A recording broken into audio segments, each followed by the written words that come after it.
All right, Ruthless fans, my review will be coming tomorrow, just to let you know. I'm probably going to start doing my reviews on Thursdays, since this week was thankfully the last week of the Oval. So moving forward, as I mentioned weeks before, House of Pain and Ruthless are the only regularly airing shows that I'm going to be reviewing. Outside of some stuff I'm just going to throw in there for filler videos, but they're going to be good, don't worry about it. So yeah, you can expect Ruthless content a bit earlier or no later than Friday. You know, it depends on how I feel. But basically, this is in response to a tweet somebody actually sent me March 22nd. Gloriana Jewelry. If I said it wrong, I'm sorry, but at least you're on screen, so you know you're welcome for the shout out.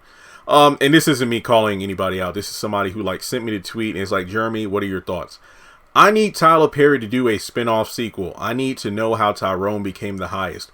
No, we do not need that for Ruthless. No, all we need is maybe 1 or 2 flashback episodes. That's all we need. I mean, let's say here's something I'd like to see. Let's see if maybe Tyrone gets arrested and he's questioned by the feds and whatnot about how he became the highest. That would be awesome. You know, if let's say he was, under lock and key with the likes of Mac, Malcolm, Brian, Andrew at the FBI headquarters.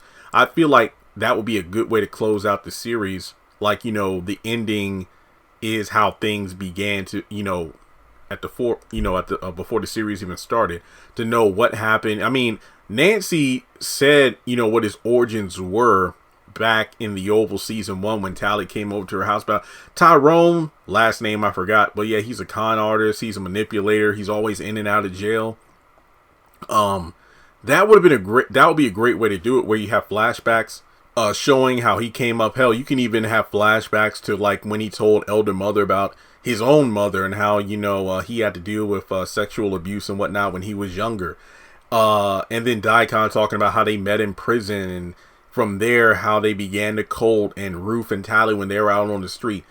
Ruthless is a spinoff, but we do not need a spinoff of a spinoff. For the love of God, no, because Ruthless, timeline wise, is already just all over the place. But I do like the idea of having some origin being told, because you know how I'm a sucker for getting to know a character better based on showcasing how they became the person they are today. Not all the time do we get to see it on screen via the likes of flashbacks and whatnot, but sometimes it's word of mouth, when a character gives their own origin story or something along those lines. So I don't think Ruthless needs a prequel series, but I think maybe a few episodes where we see these characters coming into their own would be a good thing. Like I said, let's say the highest gets arrested and he's telling the story, or we can flip it around. We know that sometimes he takes a bit too much of his happy juice or whatever, because Roof told Elder Mother to stop drugging his food, and then in previous seasons he wants to be hooked up to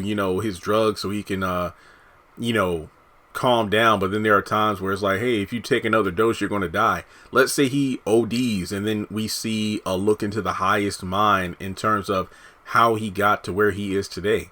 And then through the looking glass, if you will, that's where we see the beginnings of Ruthless. That's what I think should happen. I do not think we need a prequel series to this spin-off series.